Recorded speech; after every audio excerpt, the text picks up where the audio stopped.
Calvary may cause sleepiness or fatigue, so use caution before driving or operating heavy machinery.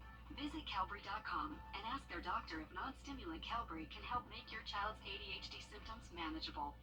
Your Lakefront forecast brought to you by DeFore Realty. We know Lakefront real estate.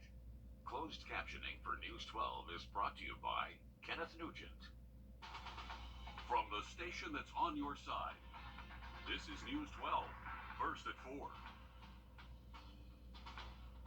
Two college football rivals take the field in Columbia this weekend. And I mean, can you see it? Already fans are gearing up and showing their spirit, not only at work today, at Border Bash. And that's where we find my fellow UGA alum and dog fan, News 12's Laura Warren, who also bleeds red and black. And Laura, there's also a lot of garnet and black where you are.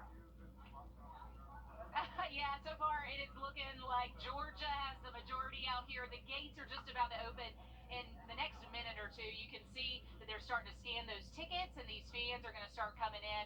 And this event gets bigger and better every year. We are so excited that it's back in person because the dog fans are ready to come out in force today. There's tons of stuff to do for the family. You can bring out the whole family. Kids under 12 are free. And the best part about this is my little dog fan who's here. John Michael is here with us. But the best part about this is it is all for a good cause. It raises money for tons of children's charities all across the CSRA. So come on out. The gates are just now opening. They're getting some folks in here. Lots of red and black, which is what we like to see.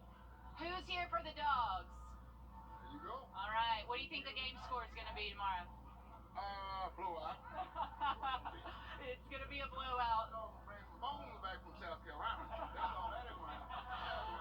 And that is the general consensus. So it's good, spirited fun. John Michael, this is that's a good idea. You got a game face? I love that. Hey, buddy, who do you think's going to win tomorrow? John Michael, who do you think's going to win tomorrow? The Georgia Bulldogs. The Georgia Bulldogs. So we will be here all afternoon long. We'll be bringing you live shots as the fans start to crank up, as the fans start to stream in, guys. All right, a lot of fun. I do have to say, though, Laura, as a Georgia fan, one of my favorite places to watch a rivalry is in Williams-Brice Stadium. It's a lot of fun, so I got to give it to the Gamecock fans. They are a lot of fun. It'll be a fun game tomorrow. Okay, Arts in the Heart has officially kicked off in downtown Augusta. The party is going on this weekend. It's a big fun weekend. That's where we find News 12's Hallie Turner. And Hallie, how's it looking out there?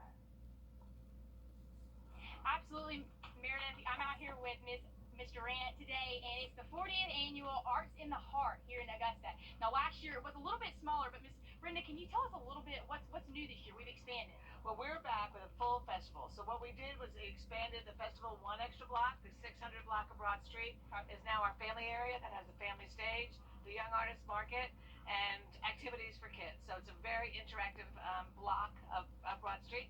What else is new is that we have more food booths back. We had less last year.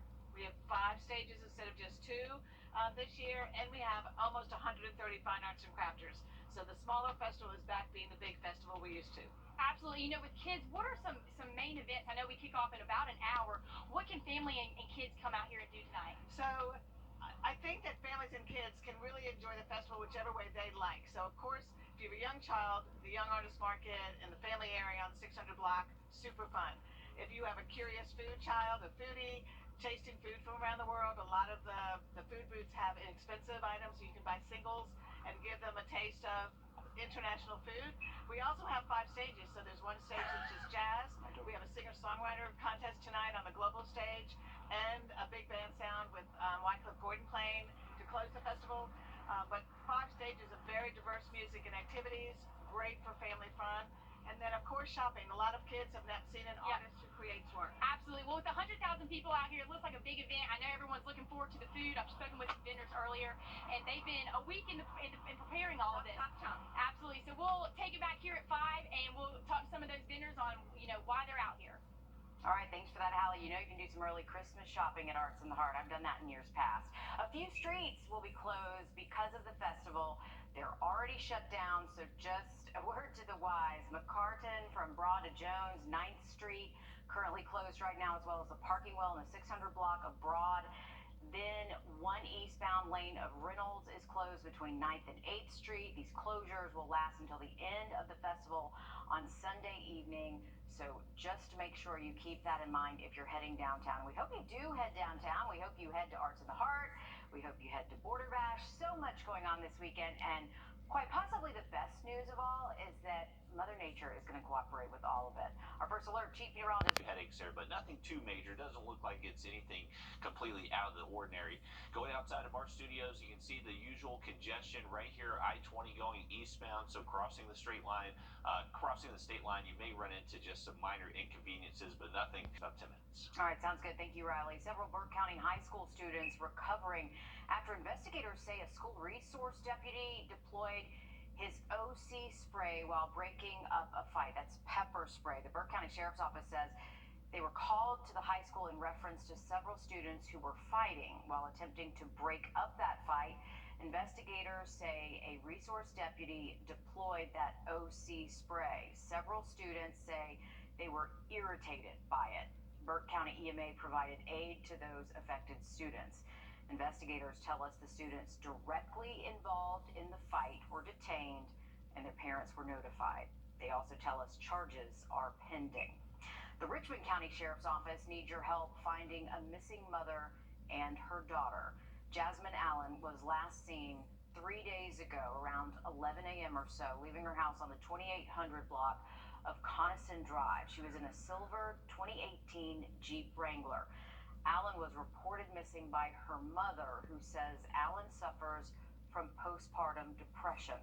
Allen is with her 2-year-old, Amira Allen, right there on your screen. Take a good look. If you have any information as to where they could be, please contact the Richmond County Sheriff's Office. And if you see this Facebook post, please share it. Social media can be such a powerful thing in cases like these. Nearly 50 migrants who were flown to Martha's Vineyard. To tip or not to tip, that is an ongoing debate many of us have, especially when the tipping turns virtual in some businesses. Coming up, why workers are hoping you feel generous. Riley, how's it looking this weekend? Hey, beautiful weather sticking around this weekend, Meredith, and it likely will continue to next week as well. Have an update on the full forecast just after the break. Though temperatures are going to be warming back up into the 90s and possibly mid-90s a few days next week, so make sure you enjoy the relative cool down while it lasts. All right, thank you, Riley. Tipping can be a touchy subject. Originally meant to acknowledge standout service, nowadays the virtual tip jar seems to be everywhere.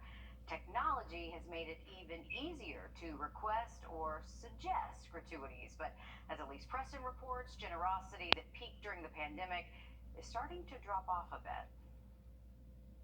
I work in healthcare. Nobody tips me.